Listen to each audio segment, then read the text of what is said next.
కాకినాడ ఆదిత్య కాలేజీలో పరదాల్ మహారాణిని పాపం విద్యార్థులు ఇబ్బంది పెట్టారంట.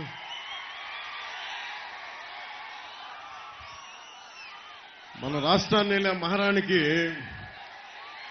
విద్యార్థులు కొంచెం జాగ్రత్త, వాళ్ళు కక్ష పెట్టేసుకుంటారు. ఆ మహారాణి వెళ్ళిపోవాల్సిన సమయం ఆసన్నమైంది. కొత్త తరం, మీ తరానికి బంగారు భవిష్యత్తు ఇవ్వడానికి దేశంలోనూ రాష్ట్రంలోనూ ఎన్డీఏ కూటమి వస్తుంది.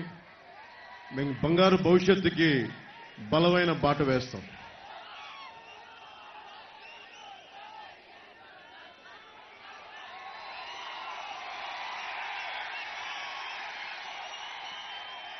మన రాజమండ్రి పార్లమెంట్ అభ్యర్థిగా భారతీయ జనతా పార్టీ అధ్యక్షురాలుగా శ్రీమతి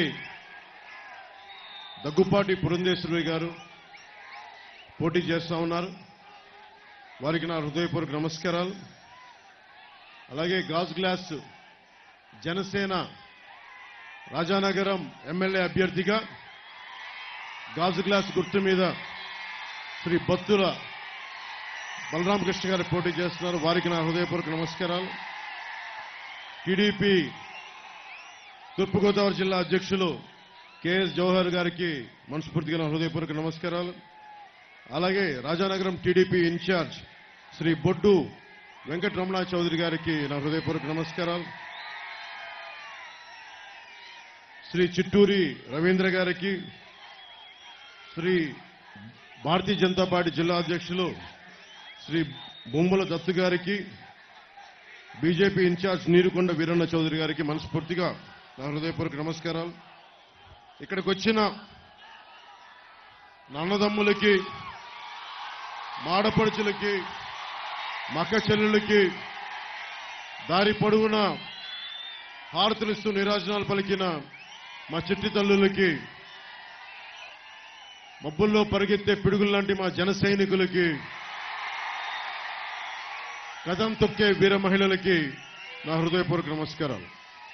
ఈ కార్యక్రమాన్ని సామాజిక మాధ్యమాల్లో వీక్షిస్తున్న పెద్దలందరికీ, మీడియా అధిపతులందరికీ, పాత్రికేయులందరికీ నా హృదయపూర్వక నమస్కారాలు.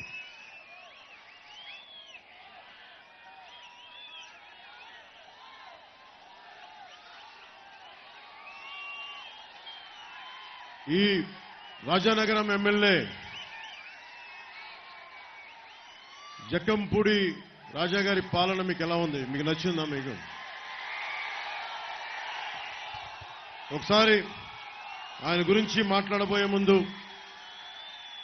నాకు సమస్య ఏంటో చెప్తా. చాలా మంది వైసీపీ నాయకుల్లో నా అభిమానులు ఉన్నారు. సినిమా పరంగా నేనంటే ఇష్టపడేవాళ్ళు, హీరోగా అంటే నేను ఇష్టపడేవాళ్ళు. కానీ ఎంత నా అభిమానులైనా, ఎంత నన్ను అభిమానించే వాళ్ళైనా దేశానికి సమాజానికి విఘాతం కలిగిస్తూ అడ్డగోలుగా ప్రకృతి వనరులను దోచేస్తూ ఉంటే, స్కాములు చేస్తూ ఉంటే నా అభిమానులు అయినప్పటికీ కూడా వ్యక్తిగతంగా నేను గౌరవిస్తానేమో కానీ పొలిటికల్గా వారితో నేను విభేదిస్తాను. సో మీకు జక్కంపూడి రాజా గారికి ఇబ్బందులు ఉన్నాయి రాజానగరంలో, అది మీరు ఒప్పుకుంటున్నారా?